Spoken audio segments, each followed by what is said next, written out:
On today's show, we are going to talk about 3 different players that you need to keep an eye on throughout the duration of Stars training camp and even into the preseason as the Dallas Stars play several games before the 2022-2023 campaign gets rolling. We'll talk about 3 specific players you need to be on the lookout for, 2 forwards and 1 defenseman on today's episode of Locked On Stars.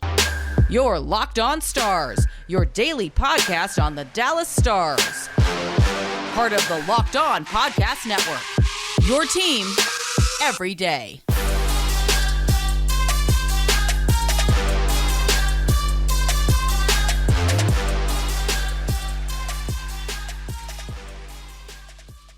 Howdy, Stars fans. Welcome back to the Locked On Stars podcast, the only daily podcast covering the Dallas Stars, part of the Locked On Podcast Network, your team every day. I'm your host, Dane Lewis, your local expert on all things Dallas Stars hockey, credentialed member of the Dallas Stars media, coming to you on this Thursday, September 22nd. And whether this is your first time here or you are a recurring listener, thank you for stopping by today's episode and for making Locked On Stars your first listen every single day. Be sure to hit that subscribe button on YouTube. We are just under 300 subscribers away from 1,000, trying to get to 1,000 subscribers before the end of 2022.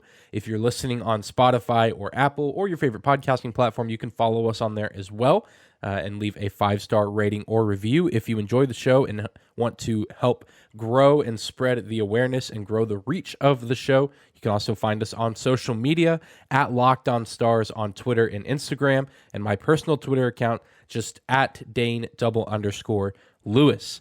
Let's get into the meat and potatoes, if you will, of today's episode. Dallas Stars training camp officially opening to the public today. You guys are hearing this on Thursday. I believe the first on-ice session is beginning around 9:30 this morning. So perhaps you're listening to this on the way to the arena or just before you're going to any of the sessions today, Friday or Saturday. But regardless, I just want to take some time and highlight 3 specific players that I think are going to be worth watching if you're going to a practice event at training camp, if you are going to a preseason game, guys that are going to be very interesting to watch and see how they perform over the next several weeks in terms of where they potentially stand for a roster spot this season or what implications could be held for them down the road, as they might not make the roster this year, but they certainly could in a few years, and this is going to be a very telling preseason for them in terms of their skill set and how good they could potentially be as a member of the Dallas Stars organization. And of course, these are just 3 guys. There are several other people that I would love to cover. We just don't quite have the time for it. I'm sure as camp and the preseason goes on, we'll talk about more and more prospects, guys that have maybe flown under the radar this offseason, and we maybe aren't thinking about a ton this preseason. But these are just 3. If there's someone I missed and someone you're really excited to see at training camp or in the preseason, be sure to let me know in the comments down below if you're watching on YouTube. But let's start with the guy that is very well known to many Dallas Stars fans, but just because he's well known doesn't mean that his story won't be fun and intriguing to follow this preseason. That is center Matej Dellandrea. Dellandrea, like I said, is a name that all Stars fans at this point are pretty familiar with, as he made 26 appearances in the condensed 2021 NHL season, where he recorded 3 goals, 2 assists, 5 points in total. And then last season, he goes back to spend the majority of the campaign with the Texas Stars of the AHL, but did make 1 regular season appearance and 1 appearance in the Stanley Cup playoffs. Maybe the most important game of his young NHL career. He played in Game 7 against the Calgary Flames in the first round of that playoff matchup. Stars and Flames in Calgary at the Saddledome, one of the most intense environments in the National Hockey League. And Matej Dellandrea came out and didn't record any points, but still played a really good game. If you're able to go back and watch any highlights, Matej Dellandrea just seemed to play really level-headed, really cool, calm, and collected. And this is overall just valuable experience that will continue to contribute to his growth and development as a professional hockey player. Even though he didn't really record anything in the stat sheet, it's still massively important for him to get that experience under his belt. Like I said, the Saddledome, one of the most intense atmospheres in the entire NHL, and he played in that in Game 7, and now, you have that in your mind as, okay, really no other atmosphere or experience building crowd, whatever, is going to match what that was. So Dellandrea has really played on one of the biggest stages that, a professional hockey player can play on in Game 7 of a Stanley Cup playoffs series. But even this past season, whenever he spent most of the time with the Texas Stars in Cedar Park, Dellandrea had a phenomenal year statistically. In 68 games, he racked up 23 goals, 27 assists, 50 points in total. His 50 points were second on the Texas Stars, second on the team in goals and fifth on the team in assists. So he was a key contributor to the Texas Stars' success, a team that also made the playoffs in the American Hockey League. All around a really solid year. Dellandrea, one of the most important players and key contributors, like I said, to that Texas Stars team. And even, going back to his days in junior hockey, he was just an absolute machine offensively. He played 4 seasons, 231 games for the Flint Firebirds of the Ontario Hockey League from 2016 to 2020, where he recorded 94 goals, 122 assists, totaling 216 points in total. So this is a guy that we've seen some flashes of, haven't seen a ton. He's similar to a guy like Thomas Harley or the recently acquired Nils Lundqvist, a guy who was actually taken in the same draft as Dellandrea. Both these guys not taken too far apart. Lundqvist was taken 28th overall in the 2018 NHL draft. Ty Dellandrea was taken at 13th overall. So this is a guy that Stars fans are very familiar with because he was a first-round pick for this team. He's made an appearance at the NHL level, playing some key minutes while the Stars just had a depleted roster. We're dealing with a plethora of injuries during that condensed 2021 season. So he comes up and does pretty well, all things considered, given his age and just given the circumstances of him having to come and kind of play in a pinch during that chaotic couple of months or several months during that condensed NHL season. But then he even comes up and plays a really solid game in Game 7 of a Stanley Cup playoff series. And, you look back and historically, he's a guy that is able to produce offensively. He just needs some time to acclimate to the NHL because the NHL is drastically different from the AHL and the OHL. And so I think that he presents, a really good opportunity this season to be a solid two-way center somewhere on the bottom 6 for this team. I still think that we likely see the same top line of Robertson, Hitz, Pavelski, and then you probably see Tyler Seguin fitting in on that second line as the center. And then you probably could very well see a guy like Ty Dellandrea slotting in somewhere maybe on a fourth line as the center. I certainly think that it's not too far out of the realm of possibility to see him on the roster at the NHL level, maybe even as soon as opening night.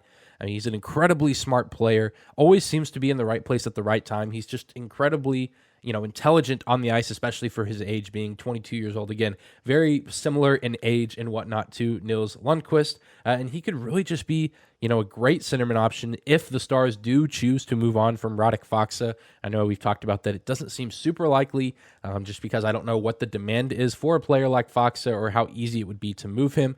But if you lose a guy like him, you can maybe slot in a guy like Dellandrea somewhere, again, on the bottom 6. They're both very different as far as physical build, but if you need a guy with NHL experience to play that centerman position, I have no doubt that Ty Dellandrea could come in and contribute some solid minutes and probably pick up a good amount of goals and a few points as well if he's able to play consistently on a night-to-night basis in the NHL with this Stars team, because he could be matched up with some pretty talented forwards. I think that we could see some really gifted forwards in the bottom 6 for the Stars team this season, just because of how top-heavy the offensive lineup seems to be going into this year. So I'm really excited to see what we get out of Ty Dellandrea this preseason. He's, of course, going to be wearing the number 10. So if you see him at training camp, be sure to keep an eye on him. And if you're going to any Dallas Stars preseason games here over the next couple of weeks, be sure to keep an eye on him as well, as he's sure to be one of the more intriguing players to watch this preseason. Today's episode of Locked On Stars is brought to you by our friends at BetOnline. BetOnline.net is your number one source for all your pro and college football betting needs and sports info this season. Find all the latest football league developments, game matchups, and news and podcasts. BetOnline is also your continued source for all your sports wagering information, including live betting, esports, and scores. The fastest and easiest way to check in on all of your favorite sports and events, including MLB, MMA, boxing, and golf. Head to their website today or use your mobile device to learn more about the trends and action happening around the sports world. BetOnline.net is where the game starts. All right, we're talking about guys to be on the lookout for this preseason on the Dallas Stars training camp roster. Thank you again for making Locked On Dallas Stars your first listen every single day. We are moving on to the second player to be on the lookout for at Stars training camp, or if you're going to a preseason game, there's a good chance that this player could get a decent amount of minutes and could potentially make a huge impact on the ice for the Dallas Stars. And this next guy is a guy that maybe wasn't on too many Dallas Stars fans' radars, maybe up until this past week, and I am talking about Matej Blumel. I believe I'm saying that name correctly. Blumel, maybe actually is the pronunciation on the last name. Matej Blumel. A forward who actually had a fantastic week up in Traverse City for the Dallas Stars prospect team, competing in a small handful of games against some other NHL teams, prospects, teams like the Toronto Maple Leafs, Detroit Red Wings, St. Louis Blues, and the Dallas Stars had a really nice weekend up there. They dropped that first game to the Maple Leafs pretty handily. They get beat by multiple goals, but then they come out and they beat the Red Wings, and then they absolutely mop the floor with the St. Louis Blues prospect team, and a huge part of that was the performance of Blumel. He recently, over the summer, signed a 2-year deal with the Dallas Stars back in June after not agreeing to terms with the team that drafted him, the Edmonton Oilers, who was taken in the 4th round, the 100th overall pick in the 2019 NHL draft. He is originally from the Czech Republic and does have pretty minimal experience over in North America playing hockey, but he caught a ton of people's eyes in Traverse City with 4 goals in 3 total games played, including a hat trick in that massive win over the St. Louis Blues. People were just absolutely blown away by his skill set and his ability to move with the puck and to just play in general in the offensive zone. He provides really good size for a young forward at 6 feet, 198 pounds, almost up to 200 pounds, and probably will gain more weight as he continues to grow and develop into a full-time potential NHL player. So a guy that certainly maybe could be a little bit taller, but is going to absolutely have the weight to go out there and hang with other NHL forwards. And like we saw in the Traverse City tournament, he can score seemingly with ease, but that's not really the only thing he can do. He also provides an excellent threat on the forecheck, again, with that size, and he really just has a nose for the puck. Even if he's not necessarily fighting for possession, he makes it incredibly difficult for teams to move cleanly out of their own zone and into the neutral zone. And with that said, it kind of goes without saying with that skill set that he could also find himself on a penalty kill unit if needed, again, making it difficult for a team's power play unit to really function at a high and efficient level. His really only other North American hockey experience besides the Traverse City tournament with the Stars was back from 2017 to 2019. He played with the Waterloo Blackhawks of the USHL. In 108 games played, he recorded 34 goals, 40 assists, totaling 78 points. So the sample size is pretty small on Blumel, but he is easily, I feel like, just with his performance in Traverse City especially, asserted himself into contention for a Dallas Stars roster spot at training camp and in the preseason. Is it likely that we're going to see him on the opening night roster? Probably not. I think that there's probably some other guys who have been around a lot longer, who have a little bit more experience playing in the NHL, or at least playing closer to NHL caliber talent. So I don't know if we'll even see Blumel at the NHL level at all. But he's really going to be a guy that you're going to want to keep an eye on this preseason. He'll be wearing the number 22. So if you're at Training Camp Oregon at a preseason game, keep an eye out for the number 22 whenever that player is on the ice. Because this is a guy that, if anything that we saw in Traverse City is an indication that could just explode for a hat trick at any given moment. He can score the puck, he can forecheck, he can play the penalty kill, he can really do quite a few things. You could maybe even slot him in on a power play depending on what the personnel looks like on any given night. So a guy that has really kind of flown under the radar. The Edmonton Oilers didn't really seem to want anything to do with him, not looking to renew a deal. And it makes sense. He was a 4th-round pick on a team that seems to be doing pretty well, all things considered, in the forwards department. But the Dallas Stars said another man's trash is another man's treasure. And Blumel certainly not a perfect refined player just yet. He still obviously needs to develop and grow and get a lot more experience playing closer to NHL caliber talent. Overall, this is a guy that doesn't have a ton of expectations attached to his name currently, but could end up being a diamond in the rough type player. And any NHL team could always use a little bit more of that in their organization. To close out, let's talk about another guy who we've talked about at length before on the Locked On Stars podcast, a defenseman, one of the youngest and newest defensemen within the organization, one of my favorite guys to watch back during Stars development camp earlier in the summer, and a guy that maybe I'm drawn to and maybe others as well just because of his last name. He is, of course, the brother of St. Louis Blue Jordan Kyrou, Dallas Stars defenseman, the 2022 second-round draft pick of the Dallas Stars, Christian Kyrou. Now, I know for sure that Christian Kyrou will not play for the NHL Dallas Stars club this season as he's 19 years old, a second-round draft pick. There's really no way that he even has a chance to crack the NHL roster, I think. Also, just with the amount of depth that has been accumulated at the position with guys that have plenty of NHL experience. Still, though, I'm very intrigued to see what kind of player Christian Kyrou is, as far as being stacked up and compared to other Dallas Stars defensemen, as well as other NHL defensemen, if we ever get to see him, in whatever minutes capacity he might get in a preseason game. I'm incredibly intrigued to see how Christian Kyrou stacks up with those players, just to kind of see what kind of skill set we are, dealing with the guy with his name, with his caliber, a little bit slept on being taken in the second round, but a guy who has a plethora of upside to his game, especially offensively. He exploded in the 2021-2022 season with the Erie Otters of the Ontario Hockey League with 18 goals, 42 assists, 60 points in total in 68 games played. That is an incredible stat line for any player, let alone a defenseman. I mean, you love to see a defenseman that one can rack up 18 goals in a season, but they can also spread the puck around and rack up 42 assists as well. And like I said, a guy that's been slept on and maybe even a little bit disrespected leading up to his draft here back earlier this summer. He's a guy that's kind of had to fight and scrap his way to being drafted by an NHL club, trying to build his draft stock, even when losing a year like many other players to the COVID-19 pandemic, getting to play pre-pandemic, but then missing a whole year, and then really only getting one more outing in 2021-2022 to build his resume and build his draft stock to say to all the NHL teams out there looking to draft an offensive-minded defenseman, saying, hey, look at me. I'm not my brother. I'm my own player that has my own skill set and plays a different position, but I am worth taking a chance on. And the Dallas Stars took that chance on Christian Kyrou in the second round of the 2022 NHL draft.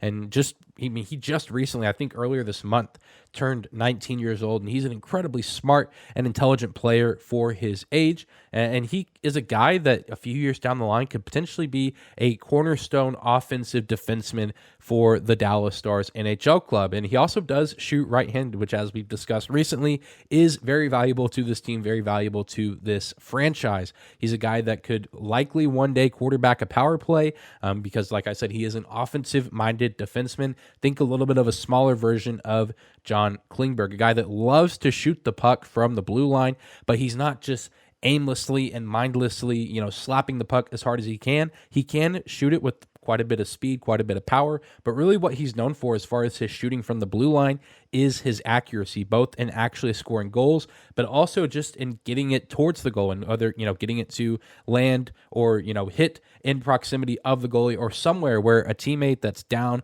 by the crease and off, forward, a center, what have you, is down there, and they have opportunities for rebounds, whether it's a second attempt or a third attempt in getting the puck in the back of the net. It really all starts with the work of Christian Kyrou at the blue line to get the puck in a prime position for a teammate to capitalize. That's why he's able to rack up so many assists over the duration of last season with his OHL club.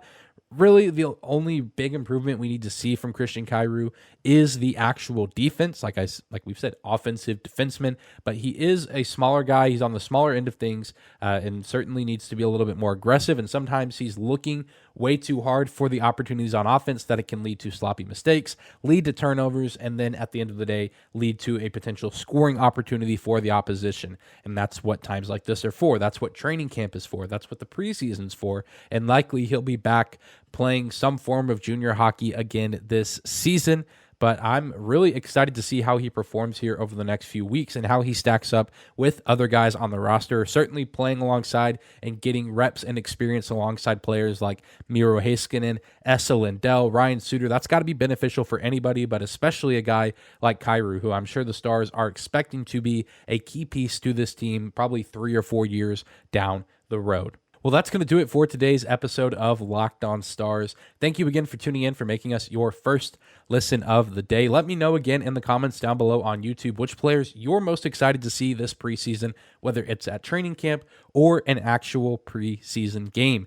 While you're also watching on the YouTube page, be sure to hit that subscribe button. Help us get to 1,000 subscribers by the end of 2022. You can also follow us on your favorite podcasting platform, whether that's Apple, whether that's Spotify. You can leave a 5-star rating or review if you like what you hear. We are free and available no matter where or how you choose to listen. Find us and follow us on social media at Locked On Stars on Twitter and Instagram, at Dane_Lewis, my personal Twitter account.